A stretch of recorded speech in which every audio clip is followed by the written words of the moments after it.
Hello നമസ്കാരം. This is doctor Gopakumar, consultant psychologist. ഇന്ന് പറയാൻ പോകുന്ന വിഷയം, ചില ആൾക്കാർ പറയാറുണ്ട് എന്നെ ആർക്കും ഇഷ്ടമില്ല എന്നുള്ളൊരു അവസ്ഥ. എന്തിനാണ് അങ്ങനെ ഒരു അവസ്ഥ വരുന്നത്? അതായത് ചിലർ വളർന്നു വന്ന സാഹചര്യങ്ങളുടെ അടിസ്ഥാനത്തിൽ അവർക്ക് അങ്ങോട്ട് വന്ന് വോളണ്ടേറിയൻ എന്ന് വെച്ചാൽ എന്താണ്, അങ്ങോട്ട് വന്ന് ഒരാളെ പരിചയപ്പെട്ട് അവരുമായി സഹകരിച്ച് ബൈ ടോക്ക്, സംസാരത്തിൽ കൊണ്ടുപോകാൻ പറ്റാത്ത ഒരവസ്ഥ. അത് വളരെ ബുദ്ധിമുട്ടായിട്ടുള്ള ഒരു അവസ്ഥ ആയിരിക്കും.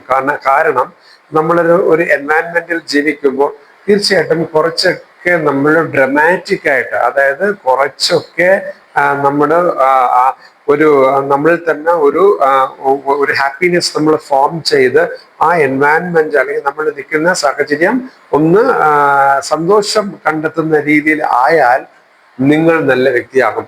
അല്ലെങ്കിൽ നിങ്ങൾ മോശം വ്യക്തിയാകും. എന്ന് പറഞ്ഞു കഴിഞ്ഞാൽ നിങ്ങളുടെ റിയൽ എമോഷൻ, അല്ലെങ്കിൽ റിയൽ എമോഷൻ എന്താണ്?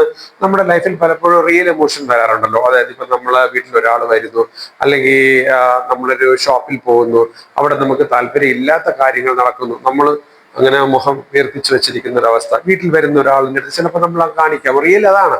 പക്ഷെ അങ്ങനെ കാണിക്കുമ്പോൾ ആ ആൾക്ക്, വീട്ടിൽ വന്ന ആൾക്കോ അല്ലെങ്കിൽ നമ്മളൊരു സാഹചര്യത്തിൽ പോകുമ്പോൾ നമ്മൾ അങ്ങനെ കാണിച്ചാലോ, റിയൽ എമോഷൻ കാണിക്കുമ്പോൾ അവിടെ ശരിയാകുന്നില്ല കാര്യങ്ങൾ. അപ്പൊ നിങ്ങൾ വളരെ ഒരു ടഫ് പേഴ്സൺ, അല്ലെങ്കിൽ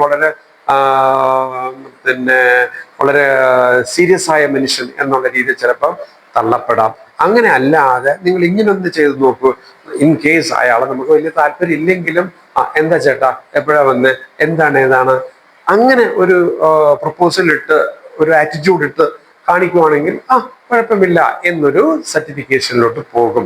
ഫോർ എക്സാമ്പിൾ, നമ്മളിപ്പോൾ ഒരു കടയിൽ പോകുമ്പോഴത്തേക്കും അവിടുത്തെ ഷോപ്പ് കീപ്പർ അല്ലെങ്കിൽ അവിടുത്തെ ഒരു സെയിൽസ് ഗേള് നമ്മളെ കണ്ടിട്ടും അങ്ങനെ സീരിയസ് ആയിട്ട് ഇരിക്കുന്ന ഒരു അവസ്ഥ ഉണ്ടെങ്കിൽ നമുക്ക് അവിടെ പർച്ചേസിങ് നമുക്ക് നടത്താൻ ബുദ്ധിമുട്ടുണ്ടാവും.